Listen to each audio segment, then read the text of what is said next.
इसीलिए बहुत जरूरी है कि हम इंडिया को हराएं और इंडिया न्यूजीलैंड को हरा दे। तो फिर बड़ा मजा आ जाएगा। फिर जो रन रेट का सिलसिला शुरू होगा वो भी बहुत इंटरेस्टिंग हो जाएगा, बहुत ही ज्यादा मजा आएगा। वरना अदरवाइज अगर खुदा ना करे दुबई में हमारी परफॉर्मेंस अच्छी नहीं है तो फिर तो इट्स ओवर एंड आउट। माने या ना माने, मतलब आधे से भी ज्यादा फर्क है हमारी टीम में और इंडिया की टीम में, इसमें कोई नहीं है, उससे भी ऊपर, ठीक है ना। वो 80% है, हम 20% है इस टाइम। जो हमारी टीम की परफॉर्मेंस या बैटिंग की या आउट ऑफ फॉर्म लड़के या स्पिन है ही नहीं हमारे पास, वो है ही नहीं। बाकी हम जो हमारी किस्मत में हुआ दुआ कीजिएगा आपकी टीम सेमीफाइनल में चली जाए, क्योंकि हमसे तो आपने हारना है। अगर न्यूजीलैंड से भी हार गए तो पहले राउंड में बाहर हो जाएंगे। वो मैं समझता हूं कि बड़े अच्छी तैयारियों के साथ सारे आए हैं, जो कि हमें करनी चाहिए थी। हमारे इवेंट हम होस्ट कर रहे हैं, सारा कुछ है, हमारी कंडीशन, हमें उस हिसाब से अपनी टीम को सेलेक्ट करना चाहिए था। लेकिन मेरे ख्याल में दोनों टीमों के या किसी की भी टीम उठा के देख लें, हर टीम ने अपना होमवर्क करके शुभमन गिल यंग बच्चा आ रहा है, बड़ी टीमों के खिलाफ निकल के दे रहा है। इसी तरह वो स्काई आए थे इनके, जो वो भी ऐसे ब्रिलियंट शॉट खेलते हैं। ये जो इनके अंदर ये डोमिनेंस आती है इंडियन प्लेयर्स के अंदर, और ये कुछ अर्से पहले तक इनमें भी नहीं थी। जब पाकिस्तान इनके मुकाबले रेगुलर होते थे तो नहीं देखने में आती। ये जो डोमिनेंस की और एग्रेशन के, नया बच्चा भी आके निकल के बड़े बॉलर्स को पेल आपसे स्ट्रॉन्ग कैप्टन मैं कहूंगी, इंडियन टीम जो है वो स्ट्रॉन्ग है, इंडियन कैप्टन स्ट्रॉन्ग है, लेकिन टाइम और जगह वो फेवर कर रही है मोहम्मद रिजवान साहब को। टाइम और जगह अगर इसका थोड़ा सा एडवांटेज ले लें तो फिर जो है वो 5%, सिर्फ 5% इज नथिंग। तो एक चीज याद रखनी होगी कि इंडियंस आके अटैक करेंगे शुरू में। अगर हम उनके ऊपर से 1-2 आउट कर लेते हैं, फिर आपने देखा थोड़ा सा डिफेंसिव होके खेले हैं इवन अगेंस्ट बांग्लादेश। तो अगर आप अपनी बॉलिंग की बात करें, हमारी बॉलिंग में क्वालिटी ज्यादा है। रोहित एज अ कैप्टन जबरदस्त लीड, यही वो चीजें हैं जो हमें मोहम्मद रिजवान की तरफ से चाहिए। पार्टनरशिप चाहिए हमें, पार्टनरशिप होती है तो जो नया बैट्समैन जाता है वो भी कॉन्फिडेंट फील करता है। बैक टू बैक जो विकेटें गिरती हैं तो कम बैक करना बड़ा मुश्किल हो जाता है, फिर आपको डॉट बॉलें ज्यादा खेलनी पड़ जाती है। और हमारे वाले वैसे भी डॉट बॉलें इतनी खेल देते हैं कि 27 ओवर भी हो जाते हैं उसमें। तो कहने का मतलब है कि जितने स्ट्राइक रोटेट करते हो बैट्समैन को उतना कॉन्फिडेंस मिलता है। पाकिस्तान ऑस्ट्रेलिया 5th नंबर पे मैं करूंगी। तो ये जो टीम्स है ना, ये आपको जितने बड़े फाइनल मैचेस है ना, इनमें ये टीम्स होंगी ही होंगी। ये तो 100% आप मेरे से रिटर्न ले लें कि ये टीम्स जो है आपको फाइनल्स खेलते हुए दिखेंगी। आपने कहा कि 50-50 का चांस है, लेकिन इसके साथ आवाम को अपनी दुआएं जो है वो भी जोर शोर से करनी है, भरपूर तरीके से आपने दुआएं भी मांगनी है। चांसेस जो है 50-50 हैं सितारों के अकॉर्डिंग। क्योंकि इंडिया के टॉस जीता तो उनको पता कि Pakistani are not good chaser, इनको प्रेशर डालेंगे, वो बड़ा टोटल लगाएंगे और यही कोशिश होगी। पाकिस्तान भी यही सोच रहा होगा कि हम किसी तरह बड़ा टोटल लगाएं और ये चीज करें, क्योंकि पाकिस्तान का अब प्रॉब्लम ये है कि ना हमारे बॉलर परफॉर्म कर रहे हैं ना बैटर कर रहे हैं। अब फखर के जाने के बाद तो बैटिंग का भी कॉन्फिडेंस खत्म हो गया है। एक ही आपके पास मैच विनर था, इंपैक्ट प्लेयर था। अब प्रेशर किस पे होगा नाउ? देखिए जाहिर सी बात है प्रेशर पाकिस्तान पे होगा, ठीक है। अच्छा, इसमें एक चीज मैं ये भी बता दूं कि अबरार इंडिया के अगेंस्ट कभी नहीं खेला जी। सलमान आगा ने, मुझे नहीं लगता उसने कभी बॉलिंग की, एक आध मैच में कहीं की हो तो की, उसने भी बॉलिंग नहीं की। लेकिन ये मिस्टेक थोड़ी है, ये उनके लिए इंडिया के लिए क्या मैं मिस्टेक होगा यार? मैं यही तो कह रहा हूं, मैं क्यों उनका नाम ले रहा हूं। खुशदिल शाह ने भी एक आध मैच में की है, वरना उसने खुशदिल ने T20 खेला था ना, ही प्लेड द T20। मैं ये इस वजह से कह रहा हूं कि आपके 3 स्पिनर जिन पे आप मतलब वो कह रहे हैं कि ये स्पिनर्स हमारे मेन स्पिनर्स हैं, जिसमें से एक जेन्युइन स्पिनर है, दो आपने पार्ट टाइमर रखे हुए। तो इन तीनों ने इंडिया के अगेंस्ट बॉलिंग ही नहीं की हुई, इतनी बड़ी बैटिंग लाइनअप के अगेंस्ट। तो आपके समझ से उन्होंने वर्किंग नहीं की होगी, उनको नहीं पता होगा। अब इब्रार के ऊपर प्रेशर क्या आ सकता है कि अगर उससे सर्किल में बॉल करवाई जाए, तो हमने तो बहुत दफा देखा है, अगर आप इब्रार के ऊपर चार्ज करते हैं वो अपनी लाइन वगैरह सब भूल जाते हैं, ठीक है ना। तो रोहित शर्मा अगर खड़ा रहा और इब्रार आ गया बॉलिंग करने, तो फिर उनको बहुत ज्यादा प्रॉब्लम, या स्पिनर्स की मार लगने लगी तो आपके पास कोई जेन्युइन स्पिनर ही नहीं। जिसकी मार भी लग रही हो वो अपने आप को कूल डाउन करके एक पेशेंस रख के, मार भी लग रही है लेकिन अपने आप को वो उसने रखा हुआ है कि पैनिक भी चांस है, ठीक है, पैनिक नहीं होना हमने। उसके बाद हमारे पास फास्ट बॉलर्स की भी परफॉर्मेंस नहीं है।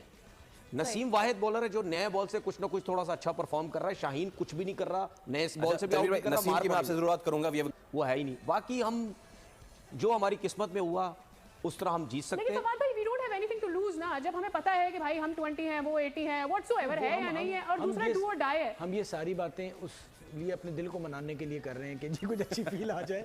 लेकिन सच्चाई ये है कि हमारे पास सब कुछ लूज करने के लिए है, उनके पास फिर एक मैच है। जब आप पहला मैच इस तरह से हार जाते हैं तो आपको पता है 23 को अगर आप हारे, गेम खत्म। चले, वो तो उस बड़ी लंबी बैटिंग स्ट्रेंथ है। अभी पांड्या, जडेजा भी उनके डगआउट में बैठे थे, तो शायद अगर वो कैचेस होते शायद इंडिया फिर भी कर जाता, लेकिन एक और टाइट मैच बन सकता था। बट ये अच्छी फाइटिंग स्पिरिट दिखाई बांग्लादेश ने, बड़ा क्लोज लेके गेम मैच। आपने जो क्वेश्चन किया, अच्छा यही मुझे लग रहा है। और क्योंकि इंडिया के टॉस जीता तो उनको पता कि Pakistani are not good chaser, इनको प्रेशर डालेंगे, वो बड़ा टोटल लगाएंगे और यही कोशिश होगी। पाकिस्तान भी यही सोच रहा होगा कि हम किसी तरह बड़ा टोटल लगाएं और ये चीज करें, क्योंकि पाकिस्तान का अब प्रॉब्लम ये है कि ना हमारे बॉलर परफॉर्म कर रहे हैं ना बैटर कर रहे हैं। अब फखर के जाने के बाद तो बैटिंग का भी कॉन्फिडेंस खत्म हो गया। एक ही आपके पास मैच विनर था, इंपैक्ट प्लेयर था, अब वो भी आपका जब टीम का पार्ट नहीं है तो आप वो ऑब्वियसली बहुत कंफ्यूज हो गया। अभी माम अपना पहला मैच खेल रहा होगा, उनको भी आपने कॉन्फिडेंस देना है। रन्स ऑन द बोर्ड हमेशा आपको बॉदर करते हैं, ये तो इंटरनेशनल क्रिकेट में प्रूवन चीज है। उसके लिए बैटर का कॉन्फिडेंस बड़ा हाई होना चाहिए, फिर रन्स तेज होते हैं। इंडिया के मुकाबले में पाकिस्तान के जो शुरू के प्लेयर्स हैं, जो ओपनर बैट्समैन हैं, उनके कुछ क्या आपके ख्याल में कुछ चेंजेस होनी चाहिए? जो हमारे मेन बैट्समैन थे वो तो निकल गए हुए हैं अपने साउथ की बात करना चाहेंगे क्योंकि पिछले 3 मैचेस से वो परफॉर्म नहीं कर रहे। उस्मान खान की जगह आपके ख्याल में बनती है और बाबर शायद वन डाउन आ सकता है? मेरे ख्याल में तो 100% यही करना चाहिए। अब आपने चांस लेना है, आउट ऑफ द बॉक्स सोचना है, आउट ऑफ द बॉक्स चीजें करनी है। ट्रेडिशनल कन्वेंशनल क्रिकेट खेल के इमरान आप इंडिया से नहीं जीत सकते। ऑन पेपर भी देखेंगे, उनके स्टैट्स देखेंगे, अगर आप वही बात 250-60 करेंगे भारत ने आराम से चेस कर लेना है। आपकी बॉलिंग के पास वो स्किल नहीं है। 3 साल पुरानी बात करिए, 3 साल पुरानी बात करिए। 3 साल से भी पहले 3 साल चले जाओ, चैंपियंस ट्रॉफी क्या होता है? हम हिस्ट्री निकाल लेते हैं, फाइनल में 1947 से लेकर आज तक हिसाब कर लेते हैं। नहीं हिस्ट्री देखकर बता रहे हैं। 73 मैचेस 73 मैच हमने जीते हैं, 73 हमने जीते और 57 आपने जीते। 4-5 मैच जीतकर मेंढकी को जुकाम हो गया भाई। मैं तो ये कहूंगा 4-5 मैच जीतकर आपको लग रहा है कि जैसे आप दुनिया पता कर लेंगे, जैसे आप पाकिस्तान को 73 मैच हार के बैठे हैं भाई। 73 मैच, अभी आपको इस रिकॉर्ड तक पहुंचने के लिए भी 15-20 साल चाहिए होंगे। अगर आप जीतते रहे 73 मैचेस में 73 मैचेस पाकिस्तान ने जीते। और अगर ये बायलैटरल सीरीज से और अगर आप ये बायलैटरल सीरीज से ना भागते पिछले 15 साल में तो ये 200 मैच हो चुके होते अब तक हारने वाले आपके। सर डर है ना, भाग जाते हैं, बायलैटरल सीरीज से भाग जाते हैं, खेलते हैं, खेल ही नहीं पाते। इतना डरा हुआ था भारतीय टीम, इतनी डरी हुई थी कि इतना अच्छा मौका था कि वो अपना रन रेट एटलीस्ट न्यूजीलैंड से बेहतर कर लेते, क्योंकि आगे आपका मसला रन रेट ही रहता है। वो आप बाहर ही भटके बैठे हुए, आप जीते रन रेट का भी साथ देगा 2017 ये हाथ पांव ऐसे बोल रहे थे आपके। लेकिन मेरी और आपको एक 152 वाला जो गेम है वो इससे याद है, वो 3 साल ओल्ड है। उसके बीच में क्या हुआ है मेरे दोस्त, इसके दरमियान इतनी सारी चीजें हो गई हैं, वो सब भूल गए। होती थी इंडिया और पाकिस्तान की 3 टेस्ट मैच। ये चाहे बताएंगे आपको कोहली कैसे खेलता है, कल कोहली कैसे खेलता है बताएं जी, हम बताएं कोहली कैसे खेलता है। अगर आपने टीवी की बात नहीं कर रहा, लोगों के पाकिस्तान के दिल टूटते, टीवी तो एक वैसी चीज है। भाई ऐसे दिल नहीं रखते हम, तो आप ऐसे दिल नहीं रखते कि टूट जाए, ऐसा दिल नहीं रखते आप सारा गेम मत खेलो अपनी भाई, ऐसा दिल नहीं रखते मत पालो। आप बांग्लादेश की टीम को आपका दिल कमजोर है भाई, इसलिए इतने लोग इकट्ठे होके आए हो। पाकिस्तान का मुकाबला हो जाए, नहीं होना, आपका मुकाबला नहीं हो पाना।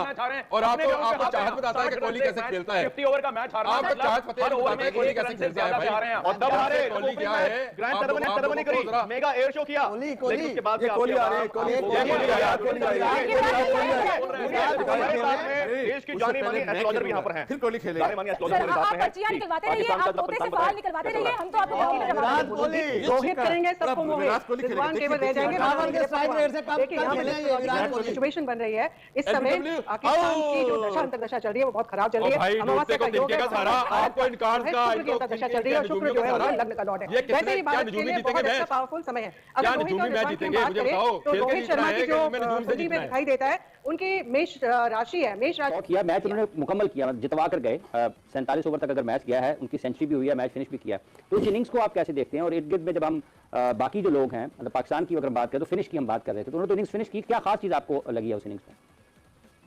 देखिए बड़ा सॉलिड खेलता है और वो अपनी गेम पे उसको पूरा बूर हासिल है और बड़ा कॉन्फिडेंट है कि जो उसके पास सलाहियत है उस पर उसको यकीन है और उससे इधर उधर नहीं होता, वो अपनी गेम पे स्टिक रहता है, वैसे ही खेलता है जो वो फर्स्ट क्लास में खेलता हुआ है, जिस तरह वो इंडियन टीम में एंटर हुआ है उस तरीके का, उस प्रोसेस को वो छोड़ता नहीं है, आखिर तक वैसे ही खेल रहा था। अगर 2-3 विकेटें ना गिरती रोहित की और कोहली की तो मेरा ख्याल और जल्दी मैच खत्म हो सकता था, लेकिन इन दोनों के आउट होने के बाद फिर शेर राइस आउट हुए तो मेरा ख्याल थोड़ा सा वो स्लो है, वरना अभी भी 80+ के स्ट्राइक रेट से खेल रहा था, नहीं तो वो 100 स्ट्राइक रेट से भी खेलता है। अगर उसकी पास की इनिंग्स देखें तो वो अपने स्ट्राइक रेट को लेके चलता है, जो आजकल का मॉडर्न डे क्रिकेट उसने अडॉप्ट किया, उसी तरह वो क्रिकेट खेल रहा होता है। तो मेरा ख्याल एक बेस्ट इनिंग थी और हाँ जो उसे तो थी वैसे ही वो खेला, जबरदस्त क्रिकेट खेला वो। और नहीं एक्सपेक्टेशन वैसे ये थी कि श्रेयस अय्यर के साथ ही बारी खत्म हो जाएगी, बट यस वो ज्यादा देर नहीं खेल सके, अक्षर नहीं खेल सके, इवेंचुअली केएल राहुल ने जो पार्टनरशिप शुभमन गिल के साथ बनाई। एक दफा मैच समरी पे हम नजर डाल लेते हैं क्योंकि उस रेफरेंस से हम डिस्कशन को फिर आगे तुम लोग अपना जो गेम खेलना चाहते हो वो नेचुरली खेलो। उमरा बाहर हुआ तो उनके अगेंस्ट 5 आउट हो जाना और फिर अच्छा रीजनेबल टोटल करना, अगर ये शुभमन गिल वाली पार्टनरशिप नहीं लगती थोड़ा सा क्वेश्चन मार्क आ रहा था, इसलिए उन्होंने भी टाइम लिया, कोई पैनिक नहीं हुए, पार्टनरशिप बिल्ड करने की कोशिश की और गैप्स में खेला, क्योंकि आमिर भाई जिस तरह कह रहे हैं और ये देखने में भी आया कि आउटफील्ड स्लो थी, तो वो ऐसा नहीं हुआ हंग्री हुए और बाउंड्रीज की तरफ जा रहे हैं। उन्होंने बोला स्ट्राइक को रोटेट करते रहो, ये खुद दे देंगे, क्योंकि देखें अनएक्सपीरियंस टीम या छोटी टीम क्यों होती है, क्योंकि पेशेंस जल्दी पैनिक में शिफ्ट हो जाता है। लेकिन अगर इस जगह पाकिस्तान होता 5 आउट हो जाते हमारे, फिर आप एज बैट्समैन बताएं। नहीं देखें, आपके नीचे बैट्समैन जो है ना, अब आप कर लेते हैं, अब यही तो सवाल आ रहा है कि पाकिस्तान नीचे जो बैट्समैन हैं वो इस तरह ग्राफ्टिंग करते हैं। हाँ, जैसे उन्होंने की, यही तो मैं ये एक सवाल है। आप खुशदिल शाह को बोल रहे हैं, फहीम अशरफ को बोल रहे हैं, इसके बाद अब फिर तो शाहीन आता है ना। शाहीन तो खुद बोलता है मेरे को 4-5 नंबर भेजो भाई, मैं बहुत